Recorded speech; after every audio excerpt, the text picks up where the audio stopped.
मित्रांनो, ओडिसामध्ये 187 होमगार्डच्या जागांसाठी चक्क तिथे 9,000 पेक्षा जास्त विद्यार्थी परीक्षेला बसतात.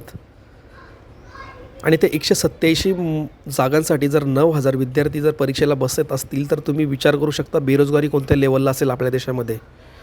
आणि त्या मुलांना तिथल्या सरकारने एक्झाम सेंटरसुद्धा अवेलेबल करून दिले नाहीत, तर चक्क रोडवर तिथे बसवलेले आहेत. तुम्ही हा माझ्या स्क्रीनवरचा व्हिडिओ बघू शकता. यावर जर तुम्हाला क्लिअर कट दिसेल की त्या विद्यार्थ्यांना कुठे परीक्षा देण्यासाठी बसायला लागत आहेत. आणि त्या विद्यार्थ्यांनी, मला असं वाटतं आता ₹1000 पर फॉर्म आपण तिथे चार्ज आकारला जातो, तर विचार करू शकता किती फंड तिथे सरकारकडे गोळा होतो या भरत्यांमार्फत. पण तेवढी त्यांना सोयीसुद्धा तिथे दिली जात नाही. चक्क रस्त्यावर तिथे एक्झाम देण्यासाठी बसवलेलं आहे.